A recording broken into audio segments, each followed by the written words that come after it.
नमस्कार, मैं हूं मनोज्ञा लोईवाल और स्वागत है आपका एबीपी न्यूज की इस खास चुनावी पेशकश में, जहां आपको मिलवाएंगे बदरुद्दीन अजमल से। मौलाना बदरुद्दीन अजमल, जिनको परिचय की जरूरत इसलिए नहीं है क्योंकि एक और अजमल ग्रुप है जिसके सीईओ हैं, लेकिन अगर राजनीति की बात करें तो all India United democratic front के मुखिया हैं। उसके साथ असम में दबदबा है और हर बार अपनी बातों से ही राजनीति में एक नया तार छेड़ देते हैं। स्वागत है आपका अजमल साहब हमारे शो पर। कितनी तैयारी है 2024 के लोकसभा चुनाव की, क्योंकि प्रधानमंत्री तो कह रहे हैं कि बीजेपी 370 लाएगी और एनडीए 400 पार। देखिए, मेरे हिसाब से मोदी जी जो भी कह रहे हैं उनको कहने का हक है। 370 पार भी कहें तो भी हक है और 400 पार भी कहें तो हक है, इसलिए कि ऑपोजिशन है नहीं। ये हमारे दुर्भाग्य की बात है, मुल्क के दुर्भाग्य की बात है कि ऑपोजिशन उनके सामने है नहीं। और उन्होंने उससे बढ़ के कल कह दिया ऑपोजिशन को कि वो आइंदा कल जो है अगले मरतबा सब गैलरी में दिखेंगे, तो ये भी उनको ही कहने का हक है क्योंकि सामने कोई ऑपोजिशन है नहीं। इंडिया गठबंधन बनी तो हमें बड़ी उम्मीद हुई और पूरे मुल्क के लोगों को बड़ी उम्मीद हुई थी कि इंडिया गठबंधन कुछ करके दिखाएगी, लेकिन पता नहीं किसकी नज़र लग गई। इंडिया गठबंधन बिल्कुल टूटने के कागार पे है।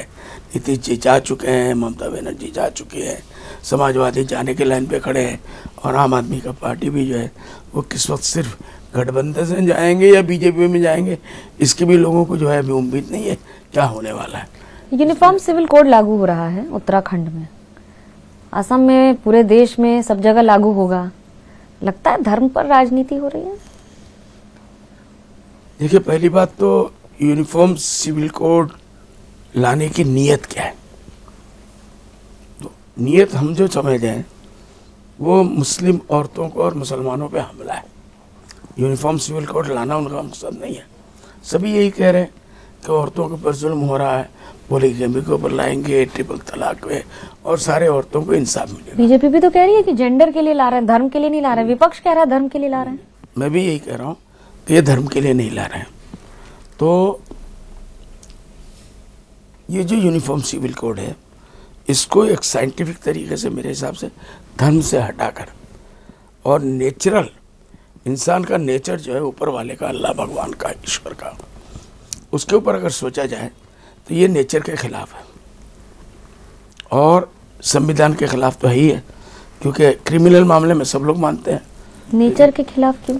मैं आ रहा हूँ नेचर के ऊपर। देखिए, ऊपर वाले ने मर्द को मर्द बनाया, औरत को औरत बनाया। औरत की लाखों खूबियाँ अपनी जगह पे है, वो मर्द को मिल नहीं सकती ज़िंदगी में, और मर्द की खूबियाँ लाखों है, औरत चाहे कितना ही नकल कर ले वो पा नहीं सकती है। कुदरती कुछ कुछ खूबियाँ हैं। एक बात हो गई, औरत को दूसरे काम के लिए अल्लाह ने पैदा किया, ऊपर वाले ने पैदा किया, और मर्द को दूसरे काम के लिए पैदा किया। आज ज़रूरियात है, मजबूरियाँ है, तो औरत मर्दों का हाथ बटा रही है, मर्द औरतों का हाथ बटा रहे हैं, एक अलग चीज़ है। इसको संक्षेप में बताइए। आप जो कह रहे हैं बड़ी बात है कि ये कुदरत के खिलाफ कैसे है ये कानून। मैं यही कहने जा रहा हूँ और मुझे इसको कहने दीजिए प्लीज़। लेकिन हमारे इस्लाम के हिसाब से सूरज हमारा गुलाम है, चांद हमारा गुलाम है, पानी हमारा गुलाम है, ये धरती हमारा गुलाम है, ये पहाड़ हमारा गुलाम है, ये पेड़ पौधे हमारा गुलाम है, ये सब्जियां। अगर इंसान नहीं होता, इस्लाम का मानना है, तो ये कुछ ऊपर वाला नहीं बनाता। सूरज है, उसका काम है सुबह से उठना और शाम तक लोगों को रोशनी देना। सिर्फ रोशनी देना नहीं है, आज साइंस ने साबित कर दिया है कि एक दिन भी अगर सूरज ना निकलेगा और अंधेरा रहेगा तो पूरी दुनिया फूस-फूस के ख़त्म हो जाएगी। सूरज के बगैर एक पत्ता नहीं बन सकता, एक झाड़ नहीं उग सकता, एक फ्रूट नहीं पक सकता, एक जो है सब्ज़ी नहीं पक सकती है। और ये सब्जियां ऊपर वाले ने जो बनाई है, ये भी एक नेचर की कुदरत का निशानी है कि गोभी का अलग काम है, टमाटर का अलग काम है, आलू का अलग काम है। सब्जी और शादी कैसे एक हो सकती है? अब लोग ये कहेंगे हम सब्जी पूरी दुनिया में एक ही खाएंगे, पागल हो जाएंगे कुछ दिन में। एक सब्जी खाते खाते देखते देखते पागल हो जाएंगे। हमारा हिंदुस्तान एक बेहतरीन खुशगार बगीचा है, हज़ारों किस्म के इसके अंदर फूल खिलते हैं, और उन फूलों की वजह से इस पूरी दुनिया की जो ऊपर वाले ने बनाया है उसकी खूबसूरती इसी के अंदर है। एक फूल से एक माली कई फूल कह रहे हैं आप? पूरी दुनिया के क्या कह रहे हैं? कई फूल। इसको मुझे बताइए, एक व्यक्ति कई महिलाओं से विवाह कर सकता है? नहीं, मैं उस पर नहीं आ रहा हूँ, मैं आ रहा हूँ, फिर आपको उसका भी जवाब दूंगा। तो मेरा ये कहना है कि इंसान को लाखों खूबियों का मालिक बनाया अल्लाह ने। आपके अंदर अलग खूबियाँ हैं, मेरे अंदर अलग खूबियाँ हैं, दूसरों के अंदर अलग खूबियाँ हैं। तो ये सब्जी पत्ती कोई कहने लगे कि हम तो सिर्फ गोभी खिलाएंगे लोगों को, क्यों ऊपर वाले जो है बेकार खाम का इतने सारी सब्जियां बना दिया। तो आप बाजार जाएंगे तो आप तय करेंगे ना कि आप गोभी खाएंगे कि करेला खाएंगे? तय जब करेंगे जब अलग अलग है ना। तो ये कैसे हो सकता है कि आप मल्टीपल शादियां कर लें? यूनिफॉर्म सिविल कोड उस पर मैं आ रहा हूँ ना। सब्जी खाने वालों को कहेंगे सिर्फ सब्जी खाओ, गोश्त खाने वालों को कहेंगे सिर्फ मुर्गी का गोश्त खाओ। कुछ दिन के बाद उल्टी करने लगेगा, सामने गोश्त आते ही हर किस्म के गोश्त दिया, जिसको जो चॉइस है वो खाए। कभी इससे मिला के खाए, कभी चमली से मिला के खाए, कभी टमाटर से मिला के खाए। किसी महिला से शादी करना बाजार में सब्जी खरीदने के बराबर कह रहे हैं आप? नहीं नहीं नहीं नहीं, मैं वहां तक गया ही नहीं। कहाँ तक गए आप ही बताइए। मैं आ रहा हूँ, थोड़ा सब्र तो करें। मैं समझाना ये चाह रहा हूँ कि ये जो यूनिफॉर्म सिविलिटी की बात है, तो सिविल कोड का ये पूरे नेचर के खिलाफ है। दो बातें कही। राम मंदिर के मुद्दे पर आपका क्या विचार है? राम मंदिर के बनने पर आप क्या कहते हैं? राम मंदिर के बनने के ऊपर हमारा ये कहना है, मैं एज ए मुस्लिम स्कॉलर ये कह सकता हूँ कि ये मुसलमानों के ऊपर जुल्म हुआ है। कोर्ट ने फैसला दे दिया, मुसलमानों ने मान लिया, लेकिन हम लोग इसके ऊपर खुश नहीं हैं। जब तक ये दुनिया रहेगी मुसलमानों के दिलों में दुख रहेगा। मथुरा और ज्ञानवापी दोनों पर लड़ेंगे? बिल्कुल लड़ेंगे। क्या करेंगे? जो भी इस किस्म का आएगा जाकर वहाँ जो दलीलें देना है देंगे, और उसके बाद हम हार भी गए, कम से कम ये कि भाई सुप्रीम कोर्ट में हम हार गए, इसके लिए मुसलमान मानेंगे। लेकिन ये नहीं कि खुशी से मानेंगे, मजबूरी है।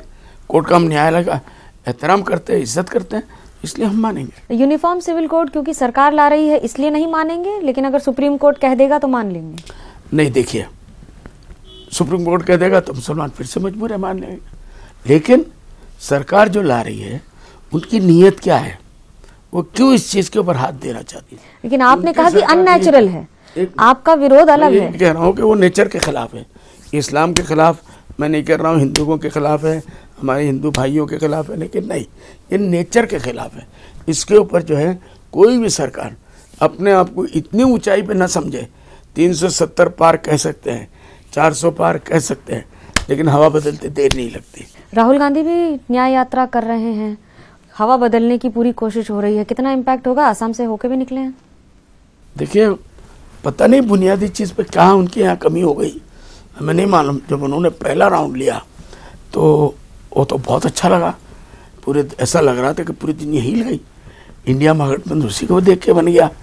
लेकिन उसके बाद इनके आपस में मेरे हिसाब से ना, एक छोटे लेमैन के हिसाब से, नॉट एज ए पॉलिटिशियन, कि जिस दिन से पहले दिन से मैं नीतीश कुमार जी के यहाँ गया, शरद पवार साहब के यहाँ मिला, तो उन्होंने ये बताया कि हमको तो इन्होंने नहीं लिया।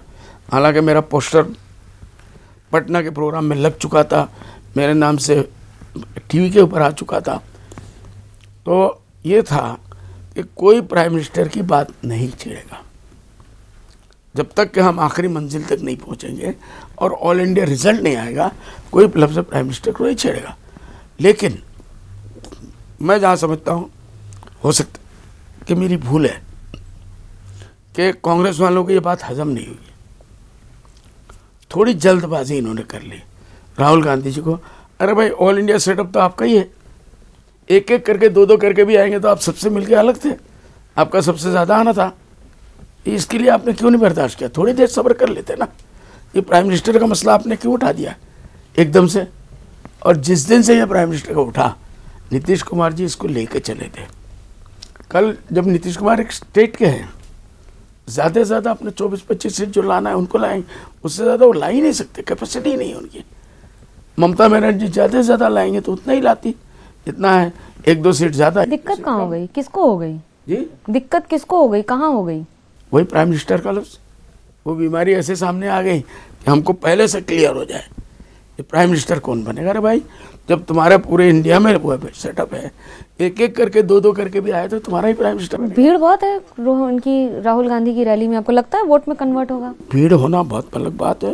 देखिए, इसको थोड़ा एनालिसिस की जरूरत है। आप लोग को बहुत ही इन चीज़ों में बिजी रहते हैं, हम लोग बहुत दूर गाँव में बैठे हैं। पहला जो इन्होंने यात्रा निकाली, उस टाइम पे ऐसा लगा कि पूरे हिंदुस्तान को ये फतह कर लेंगे। इलेक्शन सामने आ गया। इलेक्शन में क्या हाल हुआ कांग्रेस पार्टी का। इंडिया अलायंस के साथ जाएंगे? जीतने के बाद हम लोग जो भी 3 सीट हम लोगों ने किया है, हमारी पार्टी ने डिसीजन किया है कि हारे या जीते, 400 के पार हो या 370 के पार हो, हम इंडिया गठबंधन के साथ ही आएंगे। ये हमारी पार्टी का डिसीजन। राहुल गांधी ने कहा कि हेमंत बिस्वा शर्मा असम के मुख्यमंत्री सबसे करप्ट नेता हैं और बीजेपी ने ईडी का जगह जगह इस्तेमाल किया है इस तरह से नेताओं को बचाने के लिए। दोनों पक्ष को कैसे देखते हैं? देखिए, सेंट्रल तो ये कर रही है, दिल्ली गवर्नमेंट ये कर रही है, और ये ऐसा है जैसे सूरज का कोई देख के इनकार कर दे। जिसके साथ भी उनको थोड़ा सा खतरा लग रहा है, या ईडी को लगा दिया, या सीबीआई को लगा दिया, या किसी और को लगा दिया, या किसी और को। हम जैसे छोटे छोटे लोग आपके साथ बात करते हुए डर लगता है, पता नहीं कल सुबह उठ के कोई सलाम करने ना आ जाए कि मुझे वहाँ से भेज दिएगा, आप कल बहुत अच्छा बोले, चलिए ज़रा जवाब दीजिए। डर लगता है। ये भय नहीं होना चाहिए, डेमोक्रेसी में भय नहीं होना चाहिए। आदमी को फ्री माइंड अपने हिसाब को, जो इलेक्शन आ रहा है उसमें दिल खोल के वोट देना तो बहुत दूर की बात है। उससे पहले जितने लीडर हैं सब लोगों को ऐसा लगता है कि जेल में या तो डाल देंगे, या ईडी में डाल देंगे, या सीबीआई में डाल देंगे। क्या हेमंत बिस्वा शर्मा के ऊपर जो आरोप लग रहे हैं कि सबसे करप्ट चीफ मिनिस्टर हैं, जो राहुल गांधी बार बार कहते हैं? देखिए, राहुल गांधी बड़े आदमी हैं, और बड़े घर से आए हैं, बड़े पॉलिटिशियन हैं। उनके पास ऐसे इंफॉर्मेशन, वो इतनी हल्की बात तो नहीं करेंगे। पॉलीगमी एक्ट नहीं, रोक लगाने के लिए, बैन करने के लिए नहीं लाएंगे। पॉलीगमी रोकने के लिए ला रहे हैं कि एक व्यक्ति बहुविवाह नहीं कर सकता। ये कानून भी लाया जाएगा असम में। 35% से ज्यादा मुसलमान हैं, कैसे देखते हैं इसको? नहीं, किसी एतबार से भी नहीं देखते। देखिए, दूसरी शादी की इजाज़त इस्लाम ने मजबूरियों में दिया है। ये लोग इस्लाम को समझने की कोशिश नहीं करते। गरीब हैं, अनपढ़ है। आप लोगों ने जो आज से 65 साल कांग्रेस गवर्नमेंट ने वहाँ हुकूमत किया, उन्होंने लोगों को शिक्षा नहीं दी, भिखारी बना के रख दिया। क्या करेंगे? पूरे हिंदुस्तान में ठेला चला रहा है। तो सरकार में विधायक थे, तब क्यों नहीं किया आपने विरोध? हमने किया उस वक्त, रिकॉर्ड मंगा के देखो। गोगोई की सरकार में आप विधायक रहे हैं उस वक्त देख लीजिए आप, उस वक्त के रिकॉर्ड मंगा के देखिए ना हमने किया क्या नहीं किया। मेरा ये कहना है कि सारी सरकारें मुसलमानों का 98% वोट लेती रही, और मुसलमानों को 98% से ज़्यादा 100% डिप्राइव करती है। ये कांग्रेस पे आरोप है आपका? कांग्रेस पे खुल के 1983 में, एक मिनट नहीं प्लीज, मैं पॉलिटिक्स की बात नहीं कर रहा हूँ। मैं ये कह रहा हूँ, हमारे लिए ये कांग्रेस वाले 1 नंबर बीजेपी है, और उसके बाद ये बीजेपी वाले 2 नंबर बीजेपी है। हमारे सबसे बड़े नुकसान करने वाले ये कांग्रेस के लोग हैं। 55 साल कांग्रेस के लोगों को हमारे लोगों ने, गरीबों ने वोट दिया।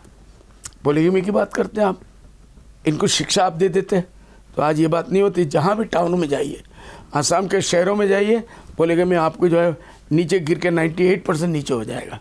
कि लोग पढ़े लिखे हैं, शिक्षित हैं, उनको दिया गया। गरीबी नहीं है, भूख नहीं है, उनको मिटाने के लिए कुछ नहीं है। उनके पास एक नतीजा है नहीं, बिल्कुल। कि जब शिक्षा नहीं होगी मैडम, नहीं, उनको कुरान भी नहीं मालूम। अफसोस की बात है, उनको तो कलमा भी नहीं मालूम। तो आप पॉलीगमी का विरोध नहीं कर रहे हैं? जी, पॉलीगमी का विरोध कर रहे हैं।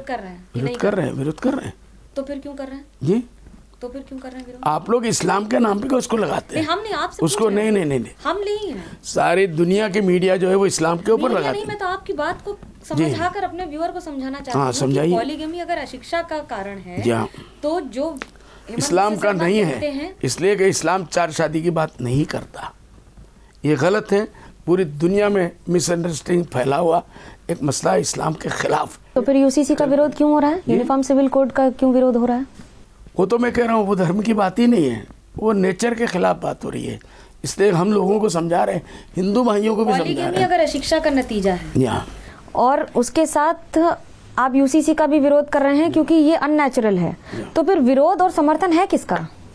नेचर का समर्थन कर रहे हैं कि आप नेचर को मानो, इन सब चीज़ों में मत चढ़ो।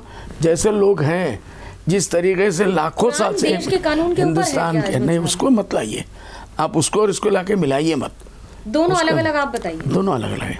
अलग अलग इसलिए इस तरीके से है कि जब धर्म की बात आएगी तो हम इस्लाम को और कुरान को मानेंगे, हदीस को मानेंगे, कानून को नहीं मानेंगे। जी, देश के कानून को नहीं मानेंगे। मैंने ये थोड़ा ही कहा कि आप अगर मानवाधिकार देखें, अगर आप बाकी सारे राइट्स देखें तो उसके हिसाब से आप मानवाधिकार की बात क्यों लाते हैं? देखिए आज पॉपुलेशन की बात आती है, अगर मुस्लिम महिला है तो उसका मानवाधिकार नहीं। 1 मिनट, 1000 है। पॉलीगेमी का आप विरोध कर रहे हैं, लेकिन आप कह रहे हैं कि ये मुसलमान लोगों को शिक्षा नहीं दी गई इसलिए वो कई शादियां कर लेते हैं। ये सारे सरकारों ने हमारे साथ जुल्म किया है, लोगों को शिक्षा नहीं दिया गया, गरीब जानबूझ के रखा गया, प्लानिंग के साथ ये किया गया। पॉलीगेमी 1950 से नहीं आई है संविधान के साथ। मेरी बात तो सुने, सदियों पहले से है। हाँ सदियों से है। तो मेरा ये कहना है जब अनपढ़ होगा आदमी उससे आप मर्डर करा लो, उसके बाद उससे जो कुछ चाहे करवा लो। तो इंसान को सबसे पहले शिक्षा दो। अल्लाह के वास्ते मैं सारे हुकूमतों से कह रहा हूँ, जो लोग गद्दियों पे जाते हैं कि इन मुसलमानों को कुछ मत दो, अल्लाह के वास्ते इनको शिक्षा दो। तो आप इस बात का समर्थन करते हैं कि हेमंत बिस्वा शर्मा कह रहे हैं मदरसे हटाकर हम वहाँ पे स्कूल और कॉलेज बनाएंगे? बिल्कुल नहीं है, वो गलत है। वो गलत है, वो गलत है। और आपकी डिमांड सही है। धर्म के शिक्षा लेना ये हमारा संविधान हमको इजाजत देता है। ऐसा माना जाता है कि आप बीजेपी की बी टीम है और आपका बदरुद्दीन अजमल का हेमंत बिस्वा शर्मा से बहुत बढ़िया है, जो बोलते हैं वो सब। देखो ये बी टीम और ए टीम का मसला तो मैंने कह दिया पहले, मुझे मालूम था आप इस पे आएंगी, इसलिए मैंने कह दिया कांग्रेस ए टीम है बीजेपी की। हमारे आसाम के जितने कांग्रेसी हैं सब 99% बिके हुए हैं, हेमंत बिस्वा शर्मा के जेब में रखे हुए। सीए एनआरसी का आप समर्थन कर रहे हैं? उसका भी विरोध नहीं कर रहे हैं, विरोध कर रहे हैं। एनआरसी का तो हम लोग उसके अंदर सुप्रीम कोर्ट में पार्टी हम लड़ रहे हैं। तैयारी पूरी है इस बार? पूरी तैयारी है। ये एनआरसी का भी ले लीजिए ना, एनआरसी का पर हमारे ऊपर किसने थोपा? कांग्रेस, गोगोई साहब ने। डी वोटर हमारे ऊपर किसने लगाया? 1 लाख बनाया था मोहंतो ने 5 साल में, गोगोई साहब ने आके 1 साल में 5 लाख बनाया। डिटेंशन कैंप हमारे लिए किसने खोला? गोगोई साहब ने निकाला। साउथ ईस्ट एशिया का सबसे बड़ा डिटेंशन कैंप, हमारी आबादी पूरे हिंदुस्तान में 18% है एज पर गवर्नमेंट सेंसस, और आसाम में 34 से 35% है। बांग्लादेश से आने वाले ज्यादातर कौन से होते हैं? बांग्लादेश से आने वाले लोग? पहले बांग्लादेश से आने वाले प्रूफ तो करो। आज से 35-40 साल से मैंने एक सवाल दिया। आपको लग रहा है कि झूठे लोगों को रखा गया है, गलत रखा गया है? नहीं, उनको बना के डी वोटर बना के किया जा रहा है, उनको एनआरसी के अंदर नाम काट के उनको किया जा रहा है। ये पूरी प्लानिंग गवर्नमेंट की, हुकूमत की मशीनरी इसके ऊपर लगी हुई है कि इनको डी वोटर बनाओ। मौलाना बदरुद्दीन अजमल इस बार राजनीति के मैदान में रहेंगे तो दिलचस्प होगा देखना कि कहाँ तक कितने वोट हासिल करते हैं और अपने मुद्दों पर किस तरह से लगातार विरोध करके टिके रहते हैं। फिलहाल कैमरा पर्सन सूरज पांडे और आशीष सक्सेना के साथ मुझे दीजिए इजाजत। खबरों का सिलसिला एबीपी न्यूज पर जारी है। जैसे ही घड़ी का काटा दोपहर 2:30 पे आए, बबीता जी का दिल सास बहू साजिश के लिए मचल जाए। और ये है इनकी बहू, पूरे दिन ऑफिस की टेंशन हो जाए गॉन जब ये करें अपना फेवरेट शो फ्री टाइम पे ऑन। इनकी तरह आप भी देखिए अपना फेवरेट शो अपने टाइम पर और डाउनलोड कीजिए एबीपी लाइव ऐप अपने स्मार्ट टीवी पर।